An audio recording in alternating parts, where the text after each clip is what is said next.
श्री स्वामी समर्थ.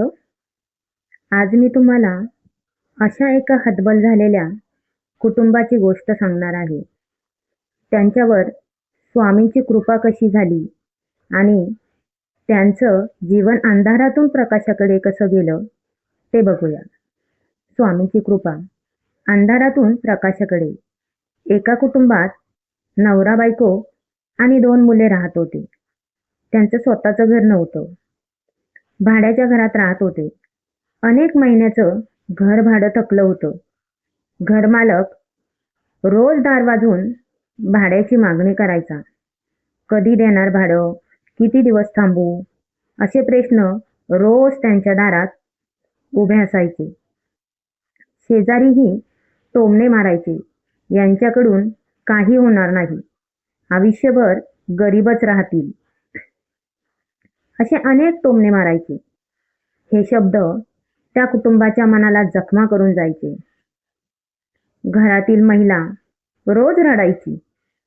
तिच्या डोळ्यात अश्रू आणि मनात फक्त एकच प्रश्न, देवा, आमच्यावर एवढी परीक्षा का? कोणत्या पापाची शिक्षा देतो? नवरा अनेक ठिकाणी नोकरीसाठी फिरत होता, पण प्रत्येक ठिकाणी नकार होता.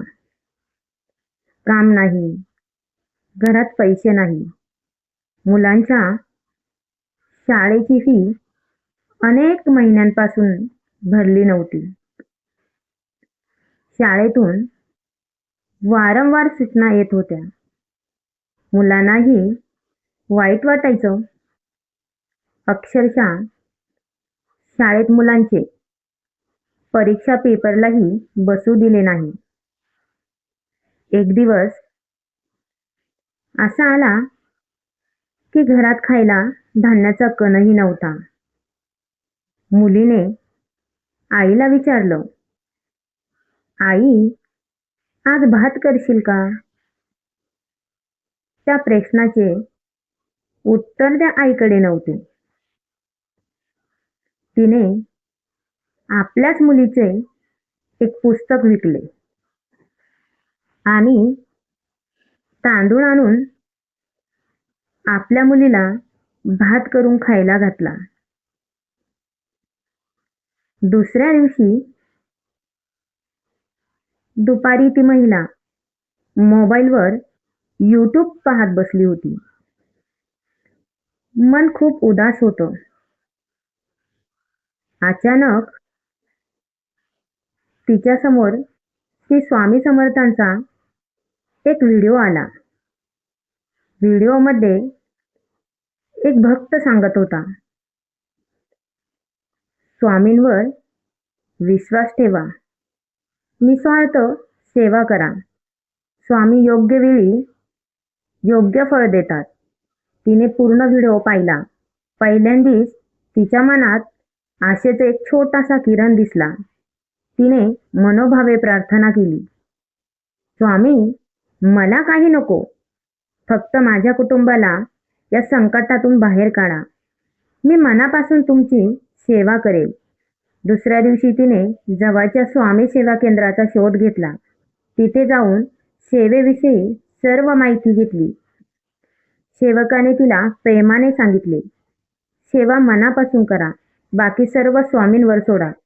त्या दिवसापासून तिच्या आयुष्यात एक नवीन अध्याय सुरू झाला. ती रोज नित्यनेमाने स्वामींची पूजा, आरती, नाम जप करू लागली.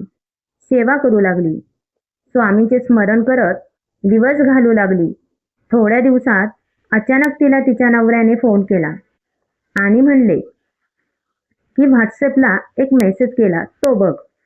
तिनेही खूप उत्सुकतेने तो मेसेज बघितला. तो मेसेज बघून डोळे पाणावले, पण ते आनंदाश्रू होते, कारण तिच्या नवऱ्याला चांगल्या पोस्टवर चांगल्या मोठ्या पगाराची नोकरी मिळाली होती. तिने स्वामींचे खूप आभार मानले. पहिला पगार आला तेव्हा दोघांच्याही डोळ्यात आनंदाश्रू होते. त्यांनी स्वामींपुढे पेढे ठेवले व मनोभावे नमस्कार केला. सर्वप्रथम त्यांनी घर भाडे दिले. नंतर मुलांच्या शाळेची फी भरली. घरात अनेक दिवसांनी आनंदाने स्वयंपाक झाला. हळूहळू दिवस बदलू लागले. नवऱ्याचा पगार वाढला. सुख समाधान यायला लागले. तरीही त्या महिलेने सेवा सोडली नाही.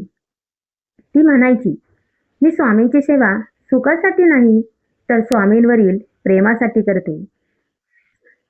ते पाहून नवऱ्यालाही स्वामी सेवेची गोडी लागली. संपूर्ण कुटुंब सेवेमध्ये सहभागी होऊ लागलं. थोड्या दिवसात त्यांनी स्वतःचं घर बांधलं. गाडी, घरात सोनं, पैसा, सुख सुविधा सर्व काही आलं, पण त्या कुटुंबाचा स्वभाव बदलला नाही. त्यांनी कधीही अहंकार केला नाही. ते म्हणायचे, हे आमचं नाही, हे सर्व स्वामींचा प्रसाद आहे. आज त्यांच्या घरी रोज स्वामींची पूजा, नैवेद्य, आरती होते. नामस्मरण होते, सेवा केली जाते. जेव्हा एखादा दुःखी गरजू माणूस त्यांच्या घरी येतो किंवा कुठे भेटतो, तेव्हा ते त्याला एकच गोष्ट सांगतात, आम्हीही कधी काळी तुमच्यासारखेच होतो. आमच्याकडे काहीच नव्हतं, पण स्वामींवरील विश्वास आणि सेवा कधी सोडली नाही. आज जे काही आहे ते त्यांच्या कृपेने आहे. त्यांच्या चेहऱ्यावरचे समाधान पाहू अनेक लोक स्वामी सेवेच्या मार्गावर आली. त्या कुटुंबाचा आता एक गोष्ट मनापासून पटली होती, स्वामींची सेवा कधीही व्यर्थ जात नाही. योग्य वेळ आली की स्वामी भक्ताच्या आयुष्यात असा प्रकाश आणतात की अंधाराचं अस्तित्वच राहत नाही. आणि प्रत्येक दिवसाच्या शेवटी संपूर्ण कुटुंब हात जोडून एकच मंत्र म्हणतात, श्री स्वामी समर्थ, श्री स्वामी समर्थ, श्री स्वामी समर्थ. आणि शेवटी स्वामींचे शब्द कानावर पडतात, भिवू नकोस, मी तुझ्या पाठीशी आहे.